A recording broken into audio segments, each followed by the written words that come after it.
Oompa loompa doopity doo. We have another video for you. Oompa loompa doopity da. This week we're watching Willy Wonka.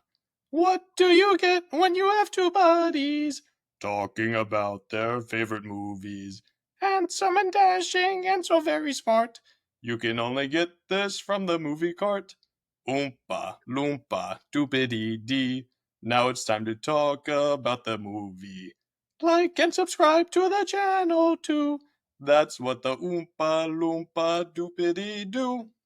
A Nice. doopity do. Well done, sir. Well, if you couldn't tell, today we're talking about 1971, Willy Wonka and the Chocolate Factory, the original adaptation of the Roald Dahl book.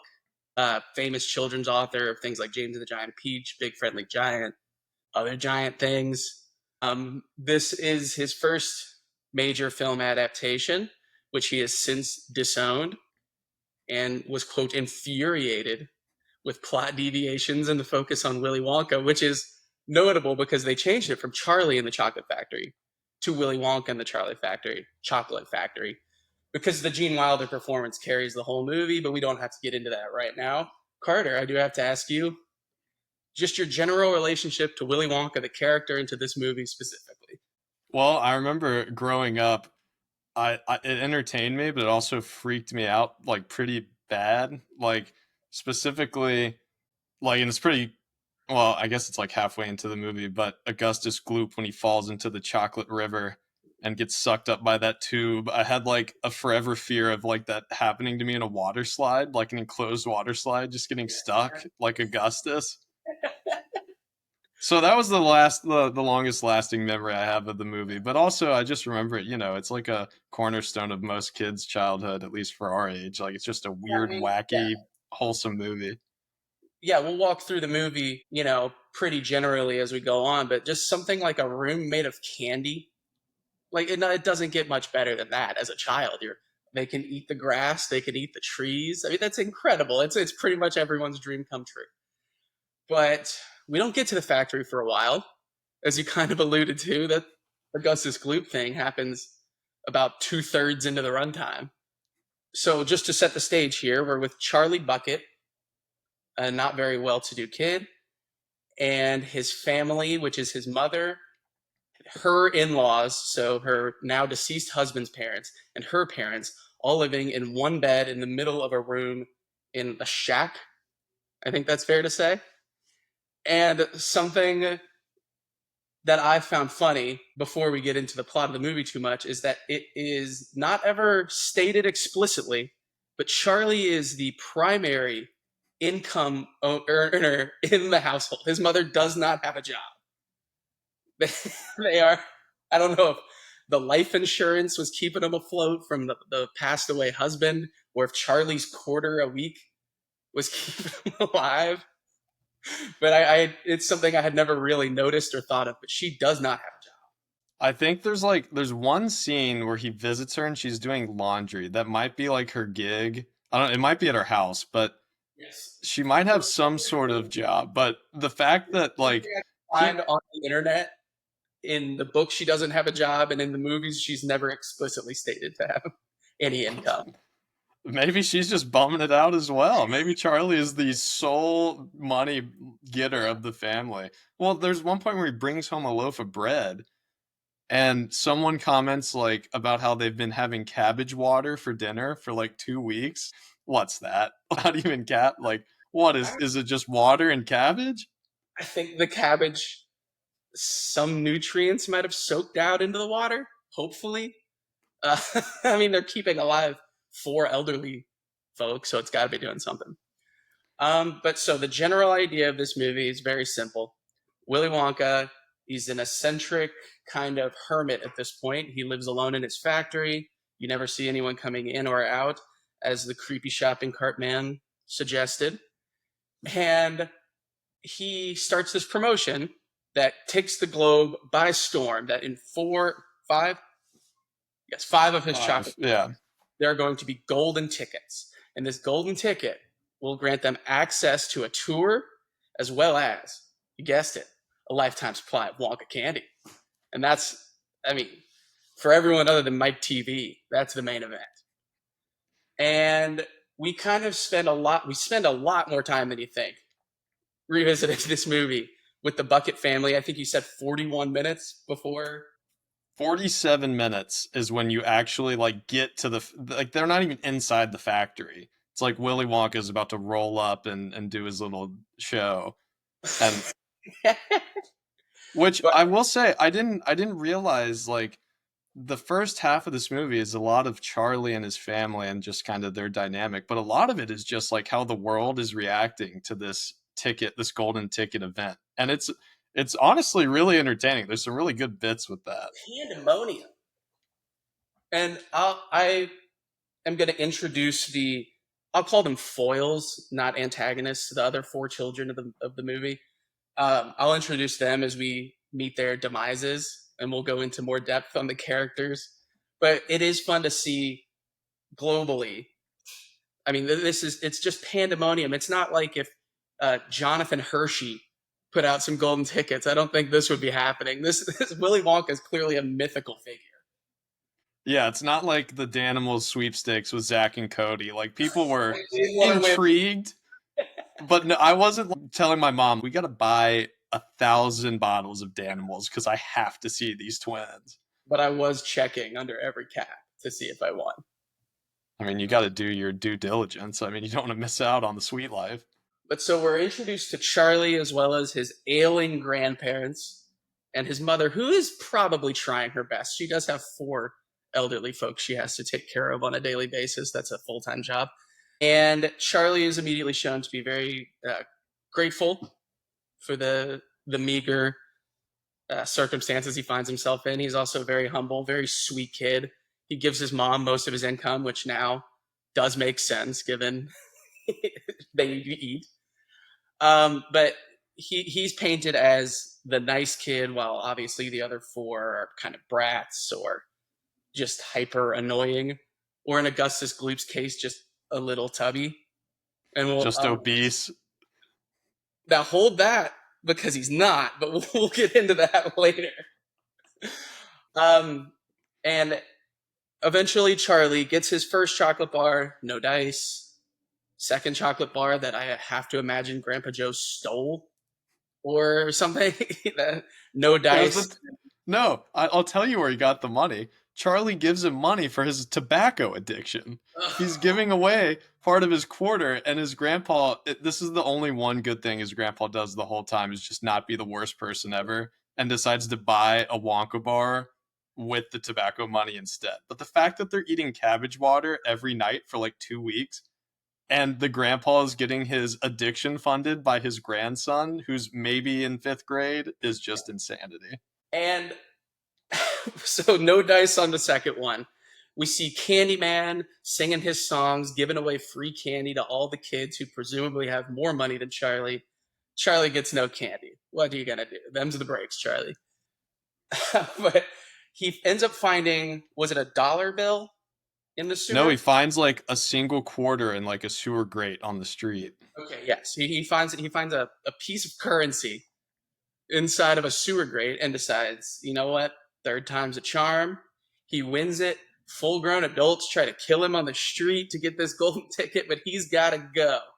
And then one of the most despicable acts in movie history occurs when Charlie informs his poor, sick, presumably paralyzed grandfather that he is going to take him to his chocolate factory that he's been dreaming about for decades and decades. That no one likes Willy Wonka as much as Grandpa Joe.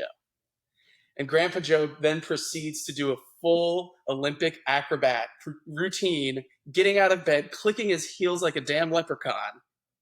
All the while, Charlie is the only family member who's been working or has any sort of income. And we now see that Grandpa Joe has just been kind of bummed out. Truly faking it, in my opinion. The first thing he says when he stands up, it's not even when he's doing the like mildly impressive dance routine he does. It's just when he stands up initially, he goes, I haven't done this in 20 years. You haven't gotten out of bed in 20 years and you can dance? You piece of shit. What's wrong with you? Also, he's old. Clearly, he's not that old.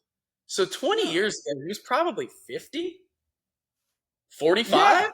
Like, dude, when did you give up? Like, I Like, realize people could retire younger back in the day, but like, that's not retirement. no, That's poverty. they are so close to being homeless. It's remarkable. But Yeah. that's just the first of many Grandpa Joe mishaps. So we get to meet all the kids through vignettes. We know Charlie. We've got Grandpa Joe.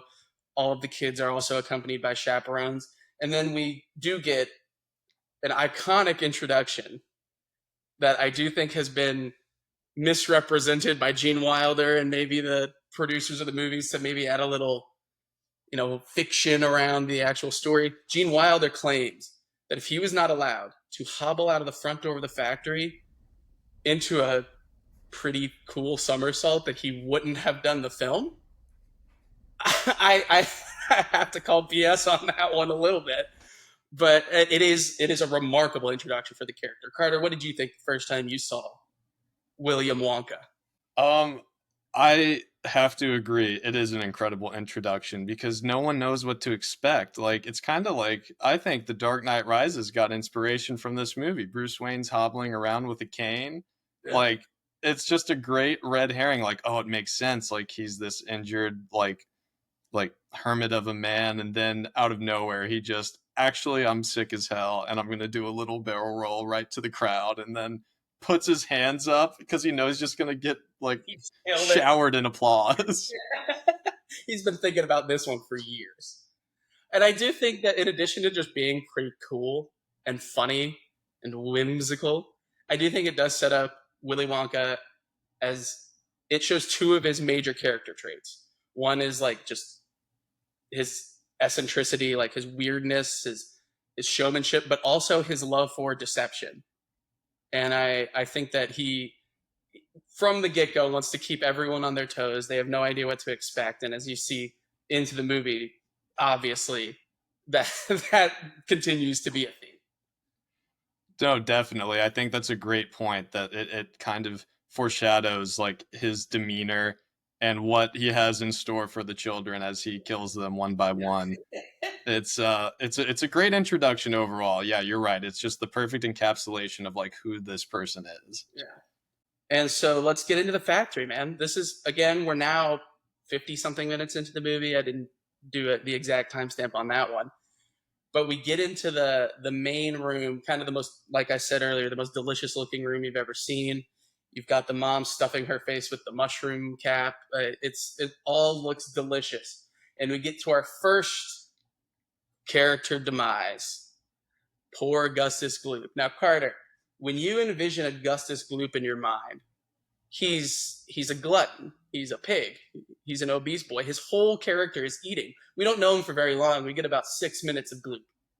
And I think I am heavier set than Augustus Gloop right now than he is in this 1971 film. I think people were just less fat back then. Like, he is not in horrible shape. No, the standard was definitely the bar was a lot higher because even in like the Johnny Depp remake, I believe that kid is much rounder. This He's guy's very, just a little big boned. You're right. Like I didn't even think about it that thoroughly, but now that I'm reflecting, it truly is just the movie telling you this is just an obese child, and like is he a little heavy for his size? Maybe, but like not worth getting murdered over it. he's also tall. So he kind of just looks like a kid who hasn't grown into his body all the way yet. I would, He he could have was, been Josh Allen, for all yeah, we know. yeah. The kid, he could have gone on to be a power forward. Like, he was definitely a bit oversized. Maybe his parents should have him play outside more and eat less because he does have some horrible dietary habits. But I just thought that's what comically fat was in 1971. And I went grocery shopping today, and he was below the mean of weights. So maybe that says more about Kentucky, but Dude, if they remade this movie in the modern age, he and his mom would for sure be on those carts just wheeling around the factory. Yeah, like the little little scooters you get. Yeah, a rascal. I think that's what they're called. They would for sure be rocking those the whole time. He just can't. The wheels skid on the grass, and he just drives straight into the chocolate river. And as even though Willy Wonka has just spent several minutes telling them they could eat the entire room, there is the rule: don't drink out of the chocolate river, which in a real Garden of Eden situation, the one thing you're told you can't have, Augustus Gloop's going for it. That's a good point. I don't think he specifies. Like he just says the entire room is edible, Yeah. and then only until he sees Augustus going for the giant chocolate river. Like who would not go for the giant chocolate river? Exactly. Why would you think that? They won't be tantalized by the river of literal chocolate. I got a fun fact about the chocolate river. So apparently, it was actually made of chocolate and water and cream. And after like a few hours, it just started smelling like shit because it all spoiled. And so they just were filming this in this, and most of the room was actually candy. Like apparently 75% of it was actually edible, but just this foul, disgusting stream of garbage just permeating the entire set.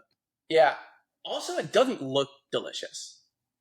No, you can It, tell it's pretty watery. yeah, it's very liquidous. That chocolate is not going anywhere into a candy bar. It would be translucent if you if you ended up freezing it. But Augustus Gloop is unceremoniously, after falling into the river, unceremoniously sucked up a pipe uh, that he has a hard time fitting through. Again, he's a heavier set child. He's not as thin as say Grandpa Joe or Charlie. But everyone's pretty immediately okay with this one. There's some worry. Grandpa Joe shrugs it off real fast. I think he even might make a snide remark or two, like these kids, they suck. Grandpa Joe couldn't give less of a shit about any of the children mysteriously dying after like yeah, we keep saying dying, but like technically we don't know that, but we never see them again. So for all intents and purposes, they're dead.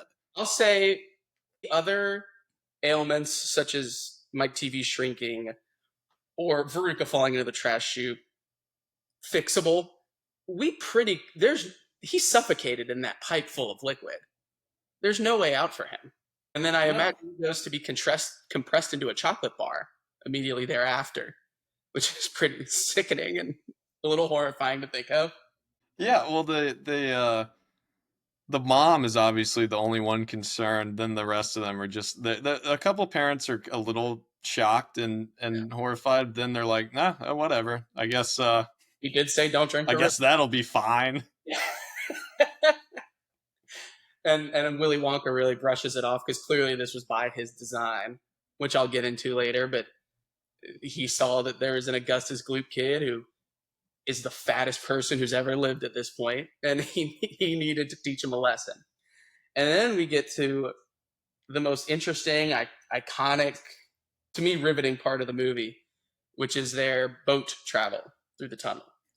Do you have anything you want to say about that specifically before I kind of gush over it?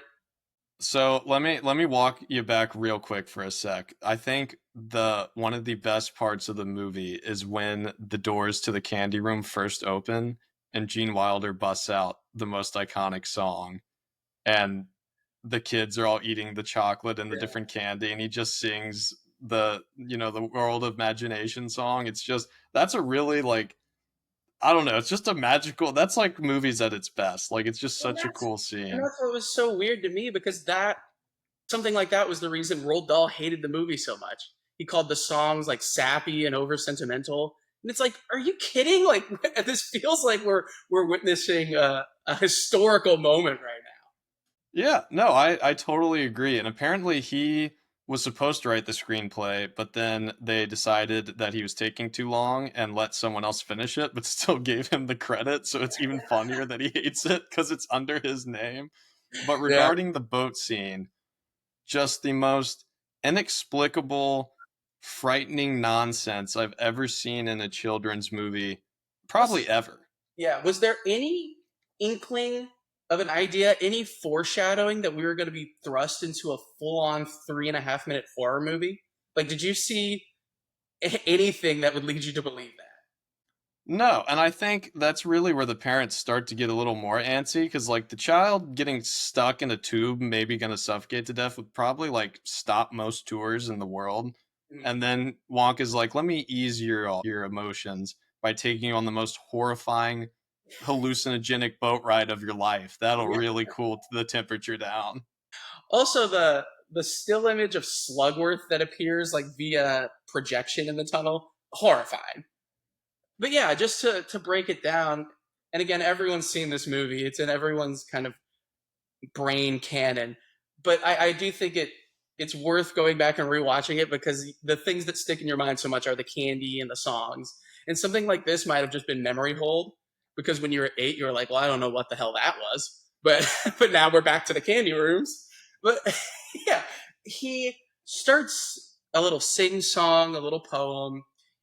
They go into a completely dark tunnel that begins to be filled with kind of like rave like lights, and the Oompa Loompas start pumping faster and faster. And with the increase in speed, Willy Wonka's sound increases as he starts screaming this terrifying, foreboding warning of a poem that they don't know where they're going. There's no signs of slowing, and really the implication is they could crash and die, and that's just something you got to live with.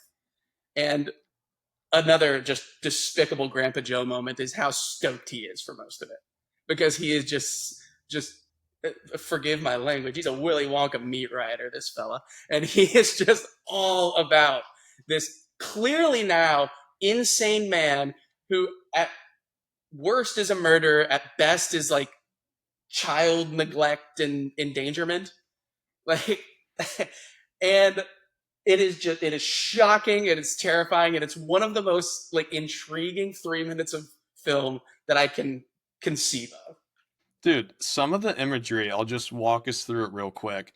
That's flashing. Besides the Slugworth close up, where he's just looking at the camera with like bug eyes. What a great creepy looking guy. Oh, Just nailed they it. nailed that one for sure. But some of the other visuals, one of them is just flying cockroaches. Yeah. Another one is a dead woman with centipedes crawling over her face. And another one is a chicken getting beheaded. Yeah. And then it cuts to Grandpa Joe and Charlie, and Grandpa Joe's only thought is, we got to be going pretty fast. Like, this is sick. What is happening? No. No, it's a world of pure imagination. Carter, you just heard him sing and dance about it. This is part of that imagination, brother. You get the good with the bad. And then, Yeah, fair so point. if we can breeze through that, though, that is a showstopper of a scene. We get to kind of a laboratory or kind of a candy testing room. You get to see prototypes. You get to meet something called the Everlasting Gobstopper that became a staple in gas station candy aisles over the years. And this is where our dear Violet Beauregard, her hubris gets the best of her. Her kind of gimmick is that she's hyper competitive. She's very into her own abilities, I will say, and she is challenged to chew a single piece of gum that will be an entire meal. And Carter, what happens from there? Well, she gets to the dessert course, blueberry pie, and then she herself becomes a blueberry, swells up to a life size, well, not a life size, a person size A blueberry. life-size blueberry. Hey man, state fair, you never know. You can see some Violet Beauregards there. And Roald Dahl has a thing for large fruits, so I mean, That's an excellent point. maybe he's just a small man and we never knew it. That's just Well, how I creepy. got I got two things about that. The first is that actress apparently had 11 cavities from making this movie because she was chewing gum all day and it just destroyed her teeth. Oh man, it seems like they could have gotten. I guess dentistry wasn't where it is now, but some sugar-free gum or. Yeah, literally. You know what? I'm not going to put that all on the movie. 11 cavities. I I don't know. mean, that's method acting at its finest. I Okay. mean, Daniel sacrifice your body for the art. Yeah. The second thing is When she turns into a blueberry and the Oompa Loompas roll her out, Willy Wonka goes, "They always turn into blueberries. Who is they? The is he experimenting on the poor Oompa Loompas, or is he kidnapping people off the street? Either is as plausible as the other, you know? I think since no one has entered or exited the factory, I think we have to assume that there's a bunch of round blue Oompa Loompas rolling around in the back somewhere, just really regretting being abducted off the island they came from. He says, "Take her to the juicer room." Are they just got a juicer like a fruit? Like, Also, a bit of an odd room for a candy factory to have, but the whole candy factory kind of starts to fall apart as we go further in the tour with things like a chicken hatching room and a science room, but we'll get there. This death, not death, I keep saying that, but this was also clearly designed with Violet in mind. He says the things Willy Wonka says the things he says to kind of egg her on, knowing that this would be her downfall, or at least expecting that it would be, because clearly this is again a Saw style horror movie where he is cleverly constructing ways to dismiss of any and all comers, which in one respect is, I guess it's a good way to find your heir, but it's also psychotic. So good you with that. know, that's an excellent point. I feel like in hindsight, maybe I should save this for later, but yeah, every single kind of room is targeted at one very specific child. And it's like the ultimate temptation is put in front of them. And of course, inevitably, most of them fail. Then we've got the aforementioned like chicken egg hatching room with Veruca Salt, who has been exclaiming throughout movies that she wants X to her dad. She wants whatever thing is in front of her, she wants it. She doesn't want a boat like the one from the tunnel. That's the one thing she doesn't want. But every time she sees something interesting or that she doesn't already have, because her whole thing is that she's a brat. All these characters are pretty one dimensional, but they are just meant to encapsulate bad things about kids because kids are rotten, I guess, is part of the movie. But she eventually gets a little overzealous when the hens aren't for sale because they hatch golden eggs. Forgot to mention that part. That's very important to it. And then she, in the least grisly way, falls into the trash chute. She should be fine. I forget where he says she's going, but like the egg cracking room, I don't know. Who Yeah. knows? But yeah, I don't know. I mean, she might be the worst kid in my opinion with the worst dad because they have a literal chocolate sweatshop set up to just find the golden ticket and she tells her dad they need to start working night shifts too. Yeah. Without hesitation, he's like, "Ladies, you're working nights." Yeah. Like I'm gonna, these women are working 18-hour shifts, maybe more, just unwrapping chocolate bars. yeah, I'm not going to put that on Veruca. I mean, she's clearly a brat, but her dad is really the issue there. And I can't say any of these children is half as insufferable as Mike TV, who we'll get to next. But that kid just never shuts his mouth.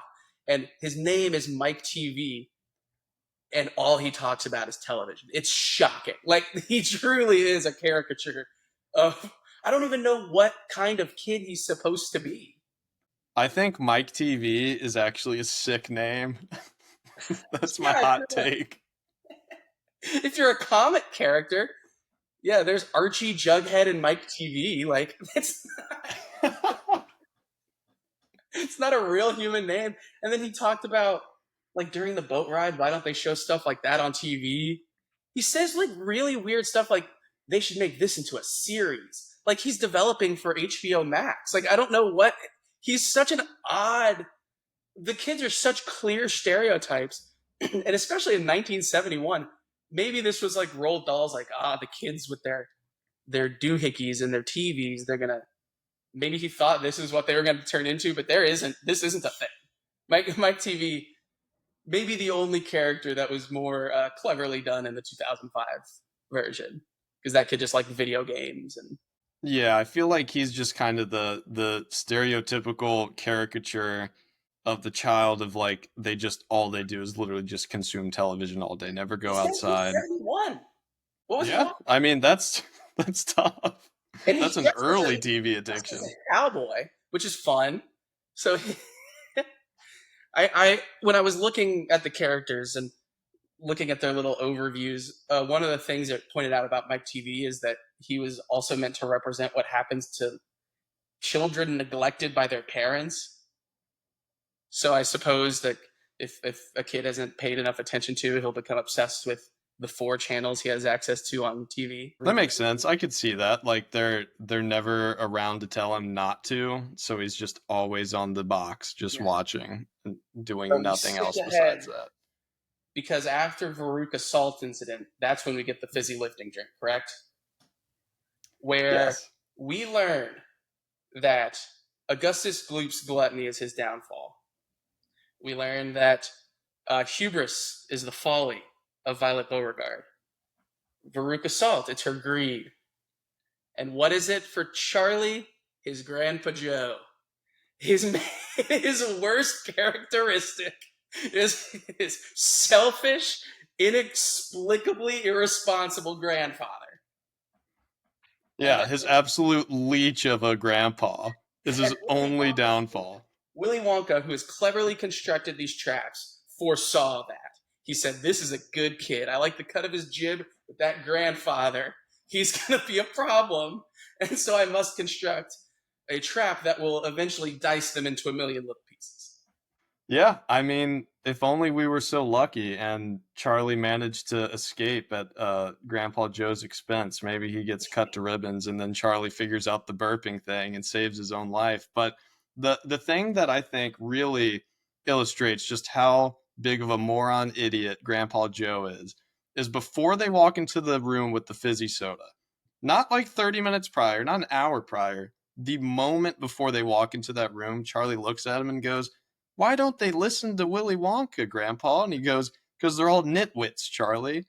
Immediately goes into the next room, and Willy Wonka's like, "Do not drink any of this. It's still all in development. It's dangerous." And then they proceed to the next room, and Grandpa Joe immediately goes, "Hey, we should ignore what he just said and drink some of this experimental soda." What are you doing? The last thing they said they were still in R&D on was the gum that turned a girl to a fruit. So, like, what's the best case scenario? Probably this. Flying Yeah, soda. Like, thank God it's not exploding soda. very true. What they they just exploded. That would be terrible. But he almost got him and his grandson cut to like it's a giant razor ceiling fan on the roof, and they almost go through it. Like, Yeah, say what you will about suffocating in a chocolate river or going to an egg smasher, that's gotta be the most grisly death. Getting cut absolutely. to pieces by a giant fan in the ceiling? That would have changed the tenor of the movie quite a bit. So after the fizzy lifting incident, which if you didn't already hate Grandpa Joe for his selfishness and refusal to work and overall poor demeanor, um, you you hate him now. And then we go to the most inexplicable room slash trap set up by Willy Wonka, which is some sort of science room designed to teleport chocolate bars through TVs. I guess. I think he's a little out of his depth here. This is a candy man. But he's inventing teleportation, and Mike TV sees his opportunity to be Mike TV, but TV instead of you get what I'm saying. I picked up on that. Any thoughts on the Mike TV?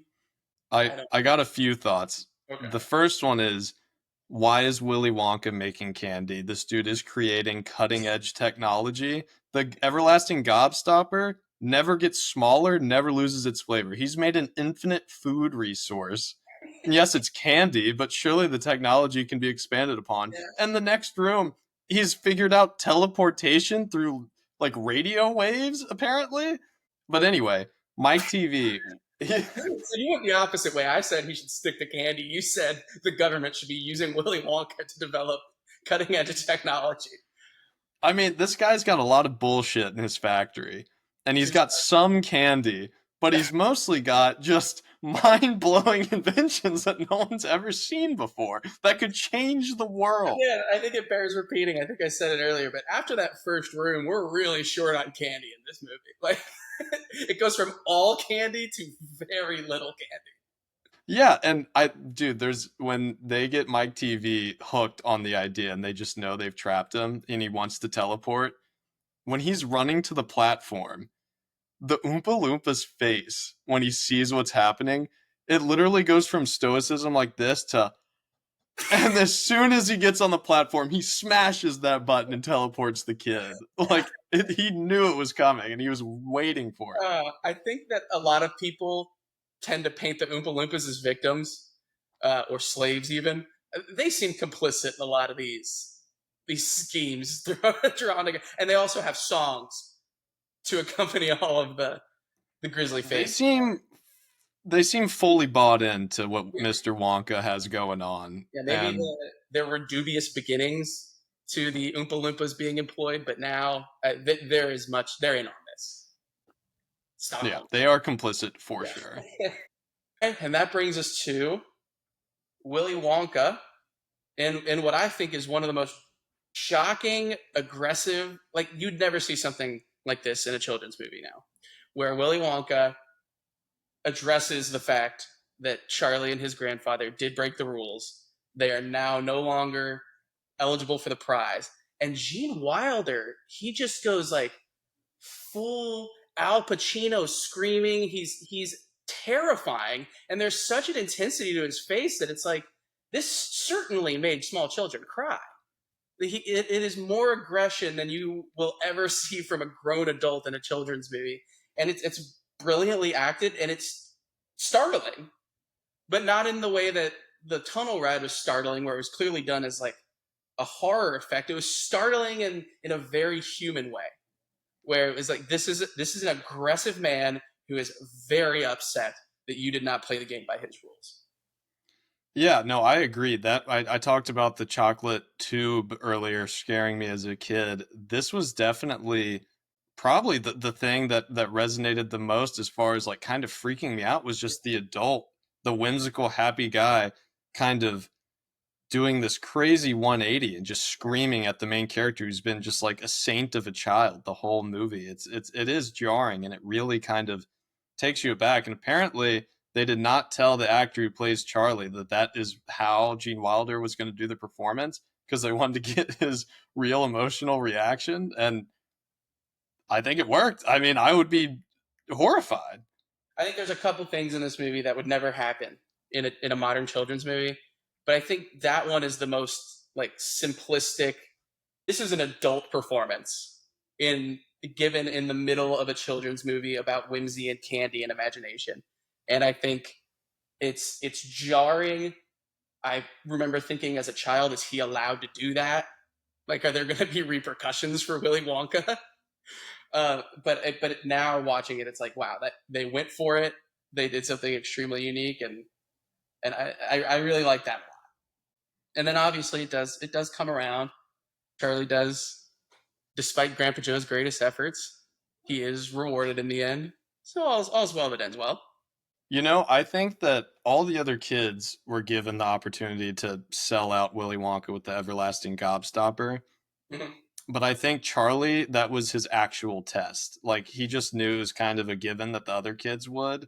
Yeah, But that was his test for Charlie. Like, despite being in the worst possible situation financially, will you stick to your moral code and not throw me under the bus to my competitor who turns out to just be an actor I hired? yeah, which is kind of huge plot hole, but that doesn't really matter. It's neither here nor there. But I do think you're probably right in that Charlie's biggest weakness, I guess, in the eyes of Willy Wonka was his family's situation and what would he do to save his family? Would he sell out Willy Wonka?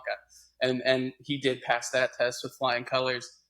It's kind of evil to dangle like cash in front of an impoverished child, but we've seen Willy Wonka do worse, and that's why the fizzy lifting thing seemed like it came out of nowhere, and maybe why it made Willy Wonka so furious is because it was like, dude, that wasn't even a thing.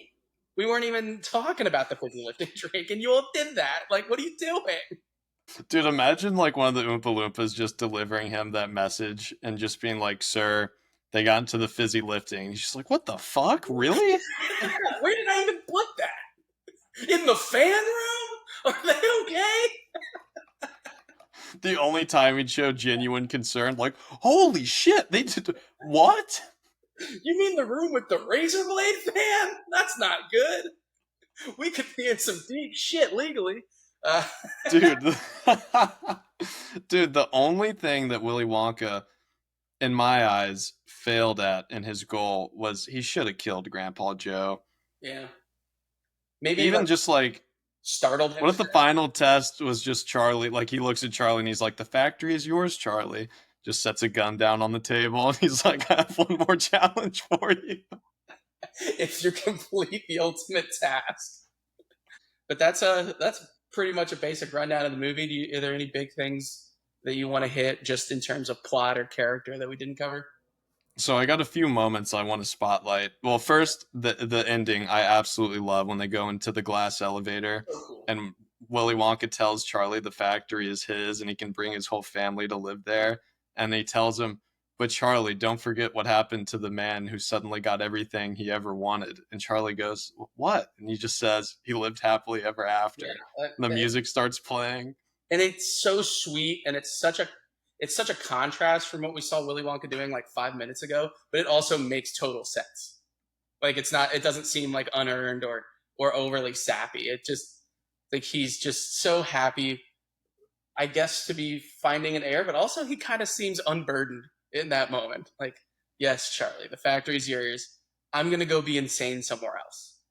Yeah, I mean he's clearly like this almost mythic godlike figure in his world and the pressure I guess in his mind to keep this chocolate business and company running like he just wants to I assume he'll probably fake his death after the credits roll and just like live out the rest of his days like traveling the world or Yeah, something.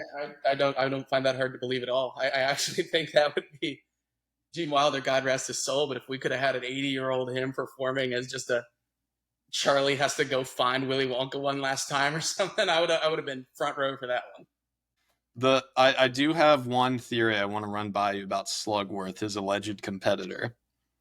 So, based on what we've seen, this town was kind of built around the chocolate factory. And it's stated that people kept leaking his secret formulas out to his competitors. That's why he kicked everyone out and fired everybody. Mm-hmm. So, we find out that Slugworth, his main competitor that was stealing his secrets, is just a dude he hired. So, are we led to believe that Slugworth just runs a shell corporation that is also owned by Willy Wonka and he used the excuse of him getting his secrets to lay off everyone in the town and then bring in a seemingly free labor source from another country that may or may not exist? Yes, he found the Oompa Loompas first. That was clearly the first thing that happened. And then everything that ensued after that was an elaborate ruse to make sure that he could stop paying humans and start not paying Oompa Loompas. He's kind of just Jeff Bezos if he was a candy guy. Worse. But actually, I don't know. Jeff Bezos probably has elaborate schemes where. Uh, He murders allegedly. children. Allegedly. Very alleged, very alleged. It's a. Purely speculation that may or may not be true. Yeah, I think that this is an awesome movie. Before we get into your, oh, I'm sure you have some sort of elaborate fun fact for me here in a minute. But before we get into that, I just think this is a movie that a lot of people probably take for granted. Not that they don't like it or that they don't appreciate it, but just that it's a fond memory they have as a child. And I think it's very worth revisiting because there are some just full on like amazing film moments in this movie, and an amazing like Gene Wilder, one of the greatest comedy actors we've ever had. This might be his best performance. I love Young Frankenstein. I love Blazing Saddles, but like it'd be hard pressed for me to say either of those performances is better than this one. No, I feel like he like poured his heart and soul into this performance. I mean, with the singing and just he was really like you said, he wanted to do the role. He thought it was the perfect introduction. He was really hands-on with the costume and he was very specific on what he thought the character should wear. It really seems like he held this role near and dear to his heart. But yes, you are correct. I do have some good fun facts for you. Let me grab the old notebook. So the official title for this section of the video is Willard Wilbur Wonka's Whimsical and Fudge-tastic Facts. All right, I like it. Pretty good. Yeah, it was pretty good. It rolls off the tongue. Number one. Did you know that the Oompa Loompa actor driving the boat through the Chocolate River thought he was actually driving the boat? And the director didn't have the heart to tell him that it was on rails. I still can't believe it. Oh my god! Do you think he took pride in it, or was just like, I really hope I don't scratch the candy boat? No, he was so stoked about how fast he was going. He was cranking it so hard. He was like, dude, I'm killing it right now. We're going pretty fast. I am really adding to the ambiance of this scene with my speed. Pretty good one. All right, number two. Did you know the actor who played Charlie's other grandpa with the giant Coke bottle glasses actually had those glasses in real life because he was nearly blinded from poison gas in the trenches of World War One? Is that a real fact? Yeah. Is that You just crazy? make that up? No. All They right. had to guide him on set with a laser pointer because that's the only thing he could see. Why did they need him to be in the movie? He didn't do anything. I guess they just wanted him to have a payday. I don't know, but Well, yeah, help the veterans out, I suppose. But I read that. I was like, huh, interesting choice, but shot. respect. Yeah. What a wild story. All right, number three. Did you know that in The Materialist, Dakota Johnson's character orders Coke and beer?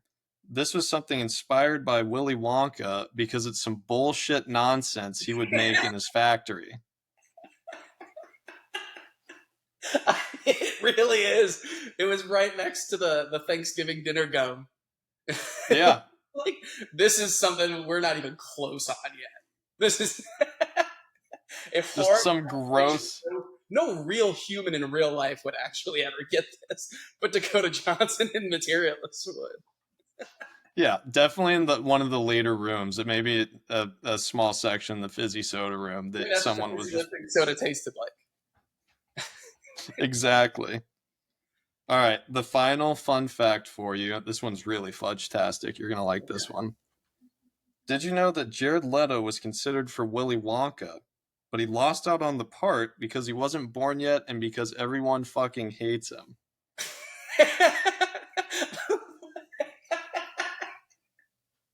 I'm glad. Damn, that would have been an interesting take on the film, though. An unborn Jared Leto. 6 months too late. Yeah, are you excited for Tron? No, we'll talk about that later. I'm excited for the score, the soundtrack, Yeah, Nine Inch but Nails. we digress. Yeah, never mind. Oh, one last thing. I have to bring this up because it dumbfounds me. Okay. All the adults in this movie are psychopaths. Obviously, we've kind of established that. But Charlie's school teacher is teaching them about percentages, just the concept itself. And he's asking different kids how many Wonka bars they bought to try to win the golden ticket. And Charlie says two, and he naturally assumes, like, oh, 200 bars out of 1,000. And then Charlie corrects him and says, no, I only bought two. And this teacher spazzes on Charlie, the kid that wears the same clothes every day to school, who's Yeah. clearly very poor. He's like, "What do you mean you only bought two?" Like he's screaming at this child. Like, have a little bit of awareness. I don't. It just blew my mind. Clearly messed up, but also just again the mania around this chocolate company. Like, there isn't even a real life like analogous situation. We do not treat any creator with this much esteem that the entire world would shut down. I mean, the global economy probably shifted drastically just from Oh, Veruca's dude, sweatshop alone. it would be like if Taylor Swift just stopped making music altogether and we never saw her again until she was like 60 and was like, I'm putting on one last concert for 5 people around the globe. Yeah, People would lose their minds. yeah, no, it would be a bloodbath, and I still don't know if it would reach Wonka heights. No, I mean this dude is truly like a mythic figure in this world. It's the news anchor when after the fifth golden ticket is discovered, it cuts to him on the news feed and he's saying, "Well, now that this whole thing is over, it's time to move on to more important things happening in the world. But for the life of me, I can't think of a single one." Where were we in relation to Vietnam here? I think it's pretty close. Cuban Missile Crisis is just has just happened.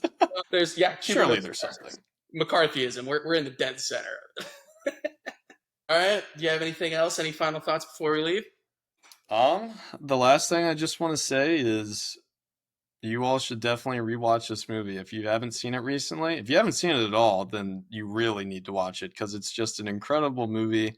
It's it literally encapsulates about any sort of emotion you can think of: happiness, sadness, fear, and dread. Like it really hits the whole spectrum of emotions. It's just an all timer, and you should watch it. I personally went out and bought 2 chocolate bars and just ate them as I watched the movie. Incredible Yeah. experience.